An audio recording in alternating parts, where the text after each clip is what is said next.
IT కొలువులకు care of address అయిన సైబరాబాద్ను మరిన్ని హంగులతో తీర్చిదిద్దాలనే లక్ష్యంతో ప్రభుత్వం కీలక నిర్ణయం తీసుకుంది. జీహెచ్ఎంసీలోని శేరిలింగంపల్లి, రాజేంద్రనగర్, కూకట్పల్లి, కుత్బుల్లాపూర్ను విడదీసి సైబరాబాద్ మున్సిపల్ కార్పొరేషన్కు రూపకల్పన చేసింది. ఒక మహానగరపాలక సంస్థను జీరో నుంచి సృష్టించడం అంటే మాటలు కాదు. సిబ్బంది విభజన, ఆదాయ వనరుల సమీకరణ, మౌలిక వసతుల కల్పన, ఇలా ప్రతిదీ సవాలే. ఈ చిక్కుముడులను విప్పే బాధ్యతను సర్కార్ సీనియర్ ఐఏఎస్ అధికారి సృజనకు అప్పగించింది. సైబరాబాద్ కార్పొరేషన్ నిర్మాణానికి ఆమె ఎలాంటి ప్రణాళికలు రచిస్తున్నారు, అందుకు ఆమె ఎదుర్కొంటున్న సవాళ్లపై స్పష్టత ఇచ్చేందుకు సైబరాబాద్ మున్సిపల్ కార్పొరేషన్ తొలి కమిషనర్ సృజనతో మా ప్రతినిధి వల్లభనేని రంగారావు ప్రత్యేక ముఖాముఖి.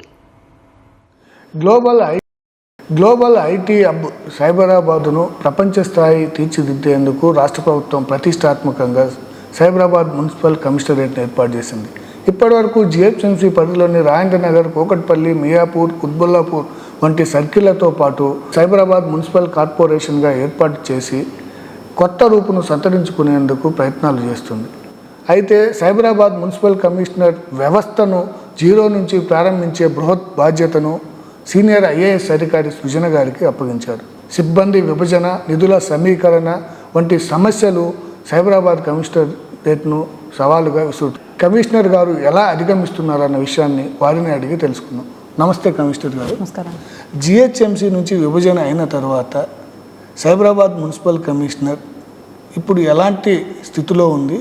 మీకు తొలిగా ఎలాంటి సవాళ్ళు ఎదురవుతున్నాయి?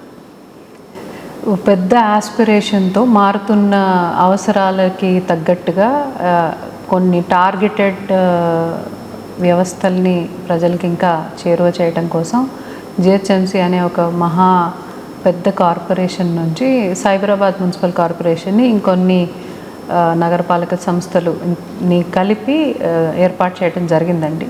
అంటే చాలా వరకు మిగిలిన ప్రాంతాలు ఏవైతే మాకు కలపబడ్డాయో ఒక రకమైన సారూప్యత ఉంటుంది. Extended areas, development, especially IT, financial services, real estate కానీ వేగంగా అభివృద్ధి చెందుతున్న ప్రాంతాలన్నింటినీ కూడా ఒక ఇంటిగ్రేటెడ్ డెవలప్మెంట్ అనే అవసరం కోసం ఒక దగ్గరికి తీసుకొచ్చినట్టు అనమాట. సో అది చాలా మంచి ఆశయంతో, చాలా ఆశలతో, ఆస్పిరేషన్స్తో ఏర్పాటు చేశారు. సో దానికి తగ్గట్టు ఆ వ్యవస్థని ఏర్పాటు చేసే బాధ్యత నా మీద పెట్టినందుకు, అంత నమ్మకం ఉంచినందుకు ముఖ్యమంత్రి గారికి ధన్యవాదాలు చెప్పాలి.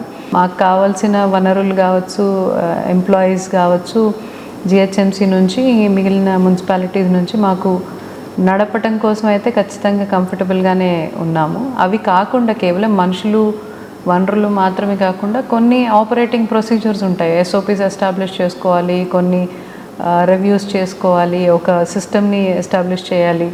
పనులు ఎలా జరుగుతున్నాయి, ఏ టైంలో జరుగుతున్నాయి, జరగవలసిన టైంకే జరుగుతున్నాయా లేదా, ఎక్కడైనా ఇబ్బంది పడుతున్నారా లేదా, ఏ కారణంగా కార్పొరేషన్ ఏర్పాటు చేశారో దాన్ని, ఆ మోటివ్ని, ఆబ్జెక్టివ్ని ఎటువంటి సందర్భంలోనూ తక్కువ చేయకుండా, ఎందుకు చేశారు అనే ఆలోచన రానివ్వకుండా కొన్ని వ్యవస్థలను ఏర్పాటు చేయడం ముందుగా మా బాధ్యతగా ఉంటుందండి. మేడం, సైబరాబాద్ మున్సిపల్ కమిషనరేట్ ఏర్పాటై 100 రోజులు దాటింది. ఇప్పుడు వ్యవస్థ అంతా గాడిలో పడ్డట్లేనా మేడం?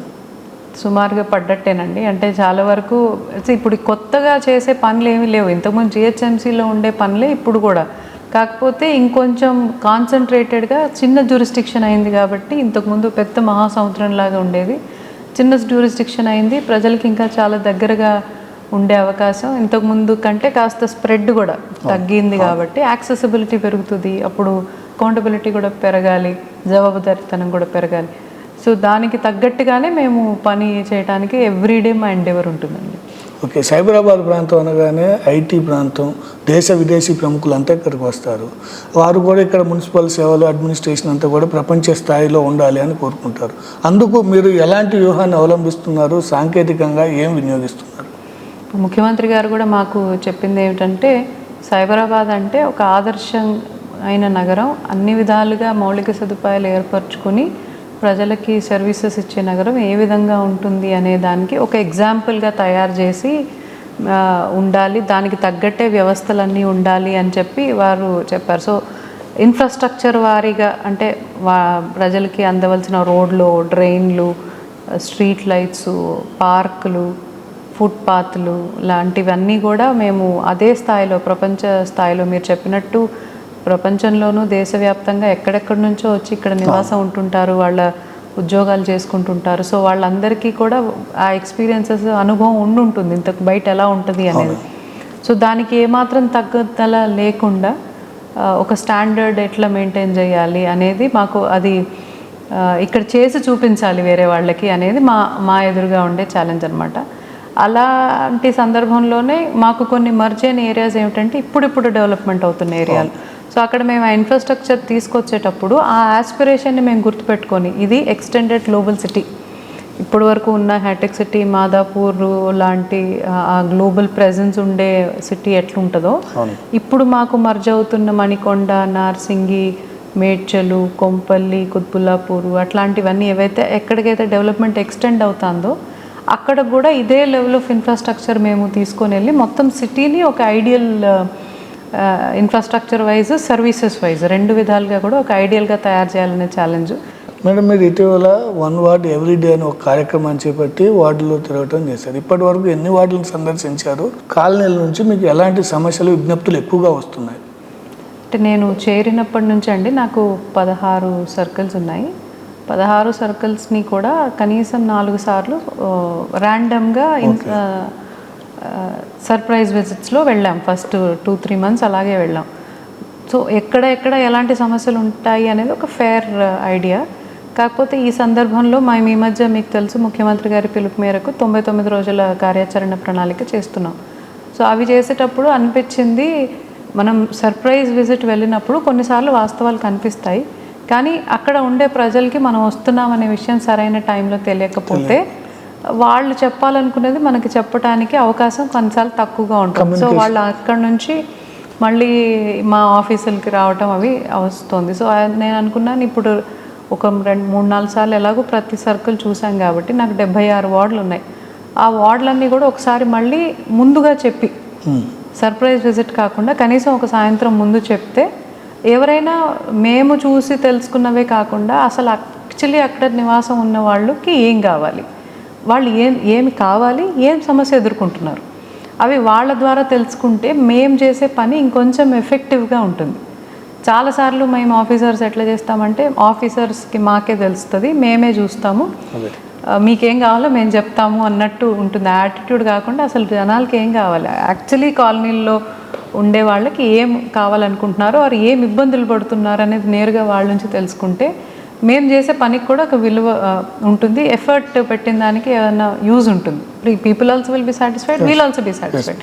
సో ఆ ఉద్దేశంతో వి థాట్ ఓకే నేను నా 76 వార్డ్స్ని కూడా ముందు చెప్పి వెళ్ళి కలవాలి అని. ఇప్పటి వరకు నేను ఒక 17 వార్డ్స్ వెళ్ళానండి. వన్ డే 1 వార్డ్ అని. మనం ఈ ప్రాంతంలో ఎక్కువగా హైరైజ్ బిల్డింగ్స్ ఉన్నాయి, అదేవిధంగా లేఅవుట్స్ వేస్తున్నారు కొత్తగా, బిల్డ్ నౌ ద్వారా అప్లికేషన్స్ వస్తున్నాయి. అంటే వీటిల్లో కొంత జాప్యం జరుగుతుంది అన్న మాట ఒకటి వినొస్తుంది. దీనికి కారణం ఏమై ఉంటుంది? సిబ్బంది కొరత అలాంటిది ఏమైనా ఉందా అండి సైబరాబాద్లో? సిబ్బంది కొరత టౌన్ ప్లానింగ్లో కొంచెం ఉండటం వాస్తవమే. దాంతోపాటు బిల్డ్ నౌ అనే వ్యవస్థ సుమారుగా 1 సంవత్సరం అయింది. కొత్తగా మంచి AI బేస్డ్ టూల్స్తో డిజైన్స్ అన్నీ కూడా కాస్త బెటర్గా మేము రీడ్ చేసే విధంగా వచ్చింది. సిస్టమ్ బాగుంది. ఇంతకుముందు TGB పాస్ కంటే కాస్త అడ్వాన్స్డ్ సిస్టంలోకి మనం వచ్చాం. దాన్ని నేర్చుకోవటానికి అండ్ ఈ కార్పొరేషను మిగిలిన ULBలతో సహా మాకు మర్జ్ అయినప్పుడు జ్యూరిస్డిక్షన్ రీడ్రా అయినప్పుడు మ్యాపింగ్ చేయడంలో ఏ అధికారికి, ఏ సర్కిల్కి, ఏ వార్డుకి ఇది వెళ్తుంది అనే మ్యాపింగ్ చేయడంలో ఇనిషియల్లీ కాస్త జాప్యం జరిగిన ఇప్పుడు సిస్టమ్ వారీగా ఎటువంటి జాప్యం లేదండి. మా వైపు నుంచి మేము ఏదైతే మేము టైం లైన్స్ ఇచ్చామో దాని ప్రకారం చేయటం మాత్రమే.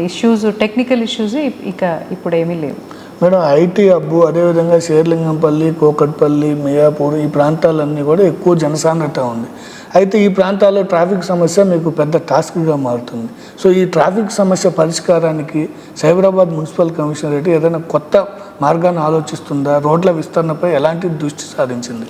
ఇప్పుడు మనం మొదటిగా మాట్లాడుకున్నప్పుడు అసలు కార్పొరేషన్స్ అవన్నీ ఇంత పెద్ద జ్యూరిస్డిక్షన్ని 3గా చేయటానికి కారణమే ఆ ప్లానింగ్ కాస్త ఫోకస్డ్గా జరుగుతుంది అండ్ ఎగ్జిక్యూషన్ కూడా ఫోకస్డ్గా జరుగుతుంది అనేది ప్రాథమికమైన ఉద్దేశం అండి. అండ్ మాకు మిగిలిన ప్రాంతాల కంటే కూడా మీరు చెప్పినట్టు ఈ ట్రాఫిక్ సమస్య ఎక్కువగా ఉంటుంది. బికాజ్ జనసాంద్రత ఎక్కువ ఉంటుంది, కొన్ని పాకెట్స్లో ఎక్కువ ఉంటుంది, అండ్ హై రైజెస్ అవన్నీ ఎక్కువ ఉంటాయి కాబట్టి ఐటీ అంతా ఇక్కడే ఉంది కాబట్టి బయట వేరే కార్పొరేషన్స్ నుంచి కూడా ఇక్కడికి వచ్చి వెళ్ళే వాళ్ళు ఎక్కువ ఉంటారు. సో ట్రాఫిక్ ఫుట్ఫాల్ ఎక్కువ ఉంటుంది.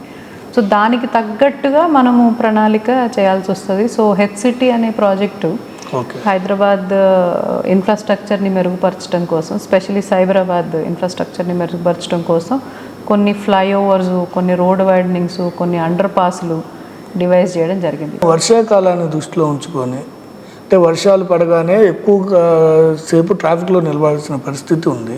డ్రైనేజ్ వ్యవస్థ సక్రమంగా కొనసాగేందుకు మీ వ్యవస్థ ఎలా పనిచేయబోతుంది? ఇప్పుడు గత అనుభవాల నుంచి నేర్చుకోవడం మొదటి అడుగండి. ఇంతకుముందు లాస్ట్ 3-4 ఇయర్స్గా ఎక్కడెక్కడ ఇట్లాంటి సమస్యలు వచ్చినాయి. కేవలం ట్రాఫిక్ సమస్యలు రావటం ఒక ఎత్తు అయితే, ట్రాఫిక్తో సంబంధం లేకపోయినా వాటర్ లాగింగ్ జరిగి ప్రజలకి ఇబ్బంది పడి వాళ్ళలోంచి బయటకు రాలేకపోవటం కావచ్చు, వాళ్ళ ప్రాంతాలు ముంపుకు గురి కావడం కావచ్చు, అలాంటివి ఎక్కడెక్కడ ఉన్నాయి అనేది ముందు పాత అనుభవాలు గురించి తెలుసుకున్నాము. అందుకనే ఈసారి ఫిబ్రవరి నుంచే మాకు ఉండే నాలాలు, స్టామ్ వాటర్ డ్రైన్స్ అన్నిటినీ కూడా పూడికతీత చేయించడం మొదలుపెట్టాము. అది నాకు సుమారుగా 220 కిలోమీటర్లు అండి. నాలాలు కానీ స్టామ్ వాటర్ డ్రైన్స్ కానీ అవి పూడికతీత తీయించడమే కాదు, తీసిన చెత్తని కూడా ఒక రోజు తర్వాత ఎత్తి దాన్ని డీకాట్ చేయాలి. ఒక 40 ప్రాంతాలు ట్రాఫిక్ పాయింట్ ఆఫ్ వ్యూలో last year, specially last year water logging బాగా ఎక్కువైపోయి కాస్త ఎంబరాస్ అయిపోయి గంటల తరబడి మనం ట్రాఫిక్ నిలిచిపోయినాయి అని చెప్పినటివన్నీ కూడా సిపి గారు నేను ఒక మీటింగ్ పెట్టుకొని ఆ పాయింట్స్ అన్నీ కూడా మేము ఏప్రిల్లోనే గుర్తించామన్నమాట, మార్చ్ ఎండ్లో. సో వాటన్నిటికీ కూడా ఆ 40 పాయింట్స్కి కూడా కుత్బుల్లాపూర్లో కొన్ని ఉన్నాయి, శ్రీలింగంపల్లిలో ఎక్కువ ఉన్నాయి, 20 దాకా ఉన్నాయి, కుత్బుల్లాపూర్లో ఒక 11, కుకట్పల్లి జోన్లో ఒక 9 ఉన్నాయి. సో వాటన్నిటికీ అందులో 2టికి ఇంజనీరింగ్ సొల్యూషన్ లేదు. ఓకే. సో ఖచ్చితంగా అక్కడ వాటర్ లాగింగ్ అయితే ఎత్తి తోడి వేసేయటమే. ఆ మిగిలిన 38కి ఏదర్ బాక్స్ డ్రైన్ కట్టడం లేదా ఛానల్ డైవర్షన్ చేయటం ఇంజనీరింగ్ సొల్యూషన్ ఉంది. సో అవి కూడా మేము జూన్ 15 నాటికి కంప్లీట్ చేసుకుంటే అట్లీస్ట్ ఎక్కడైతే ఆల్రెడీ మనం గుర్తించి లాస్ట్ టైం ఇబ్బంది పడ్డామో అక్కడ రిపీట్ అవ్వకుండా చూసుకుందామని. మూడవది ఏమిటంటే ఈ ఫ్లైఓవర్లు, అండర్ పాస్లు, వెంట్లు మేము సరైన టైంకి కానీ క్లీన్ చేయకపోతే అవి పూడుకుపోయిన దానివల్ల నీళ్ళు నిలిచిపోయి ఫ్లైఓవర్ మీద నీళ్ళు నిలిచిపోవటం లాంటివి లాస్ట్ టైం చూసినా ఉన్నాయి. సో అందుకని అన్ని ఫ్లైఓవర్లు, అన్ని అండర్ పాస్లు వెంట్స్ క్లియరెన్స్ చేసుకోవటం, ప్రెషర్స్ అవి చెక్ చేసుకోవటం, అదొకటి చేసాం. మేడం, ఫుట్పాత్ల ఆక్రమణ కొద్దిగా ఎక్కువగా కానొస్తుంది.